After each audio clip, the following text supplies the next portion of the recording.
नमस्कार। आज हम एक बहुत ही दिलचस्प सफर पर निकलने वाले हैं। एक ऐसा सफर जो हमें बताएगा कि इंसानों ने समय और गति जैसी बुनियादी चीजों को मापना कैसे सीखा। कभी सोचा है कि स्पोर्ट्स में, खासकर ओलंपिक्स जैसी बड़ी प्रतियोगिताओं में क्या होता है? जीत और हार का फैसला ना अक्सर बस पलक झपकते ही हो जाता है। इससे साफ पता चलता है कि समय को मापने में आज हम कितना आगे निकल चुके हैं। लेकिन ये सटीकता, ये प्रिसिशन हमें रातों रात नहीं मिली। और यहीं से हमारा आज का असली सवाल शुरू होता है। चलिए जरा उस दौर में चलते हैं और उन लाजवाब तरीकों को जानते हैं जो हमारे पूर्वजों ने आधुनिक घड़ियों के आविष्कार से बहुत पहले ईजाद किए थे। तो इस सवाल का जवाब देने के लिए हमें उन कमाल के उपकरणों को देखना होगा जिनका आविष्कार लोगों ने गुजरते हुए वक्त का हिसाब रखने के लिए किया था। शुरुआती सभ्यताओं ने कई अलग अलग तरह के यंत्र बनाए और हर यंत्र समय मापने के लिए एक अलग, कह सकते हैं कि एक प्राकृतिक प्रक्रिया का इस्तेमाल करता था। चलिए देखते हैं कि ये सब काम कैसे करते थे। देखिए, धूप घड़ी शायद सबसे शुरुआती तरीकों में से एक थी और ये सबसे सरल भी थी।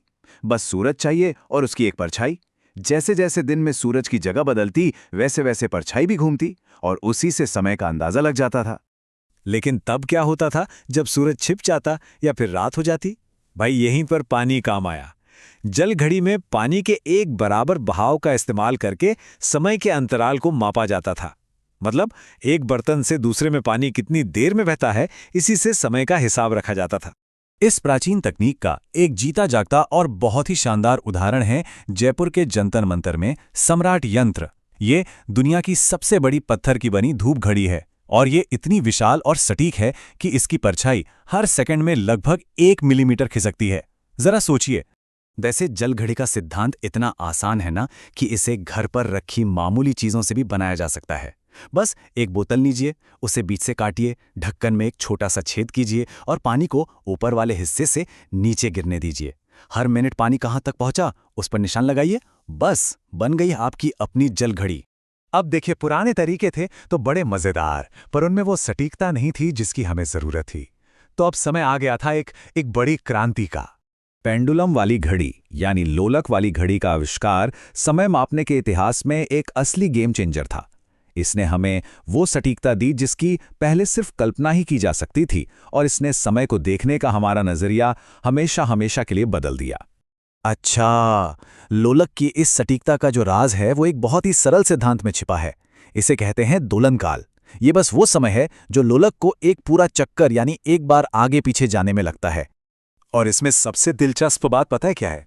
एक तय लंबाई वाले लोलक के लिए उसका ये दोलन काल हमेशा, जी हां, हमेशा एक जैसा रहता है। इससे कोई फर्क नहीं पड़ता कि वो छोटा चक्कर लगा रहा है या बड़ा। एक चक्कर पूरा करने में उसे हमेशा बराबर समय ही लगेगा। इस लगातार गति को सबसे पहले वैज्ञानिक तरीके से जिसने परखा वो थे गैलीलियो। और कहानी तो ये है कि उन्होंने इन दोलनों का समय मापने के लिए किसी घड़ी या उपकरण का नहीं बल्कि अपनी ही नब्ज का इस्तेमाल किया था। और उनकी इसी सरल सी लगने वाली खोज ने आधुनिक और एकदम सटीक घड़ियों की नींव रखी। तो जब समय को सटीकता से मापना मुमकिन हो गया, तब एक और चीज को समझना आसान हो गया और वो थी गति यानी कि स्पीड। चाल या स्पीड दरअसल इस बात का माप है कि कोई चीज कितनी तेजी से चल रही है। और भी आसान शब्दों में कहें तो ये इकाई समय में तय की गई दूरी है। और इसे कैलकुलेट करने के लिए एक बड़ा सीधा सा फॉर्मूला है। चाल बराबर होती है तय की गई कुल दूरी को लिए गए कुल समय से भाग देने पर। चाल की इकाई भी दूरी और समय की इकाइयों से ही बनती है। इसकी मूल इकाई तो मीटर प्रति सेकंड है, लेकिन हम अपनी रोजमर्रा की जिंदगी में इसे किलोमीटर प्रति घंटा में ज्यादा इस्तेमाल करते हैं। जैसे किसी धावक की गति हम मीटर प्रति सेकंड में मापेंगे, लेकिन एक कार की किलोमीटर प्रति घंटा में। हमारी गाड़ियों में भी गति और दूरी मापने के लिए 2 अलग अलग मीटर होते हैं। जो स्पीडोमीटर यानी चाल मापी है वो हमें बताता है कि गाड़ी अभी इस पल कितनी तेजी से चल रही है। और जो ओडोमीटर यानी पथ मापी है वो अब तक तय की गई कुल दूरी का हिसाब रखता है। तो चलिए समय और गति के इस पूरे सफर से मिली सबसे जरूरी बातों को फटाफट से दोहरा लेते हैं। तो हमने देखा कि लोलक का दोलन काल हमेशा स्थिर रहता है। समय की मूल इकाई सेकंड है।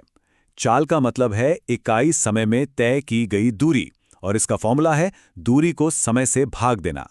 ये साधारण से लगने वाले विचार ही हैं जो हमें अपनी दुनिया को बेहतर तरीके से समझने में मदद करते हैं। यह हमें सोचने पर मजबूर करता है ना, कि अगर गैलीलियो ने अपनी नब्ज से शुरुआत की तो भविष्य में हम समय और गति को मापने के लिए और कौन से अविश्वसनीय तरीके खोज निकालेंगे। क्या पता अगली बड़ी खोज हम में से ही कोई कर दे।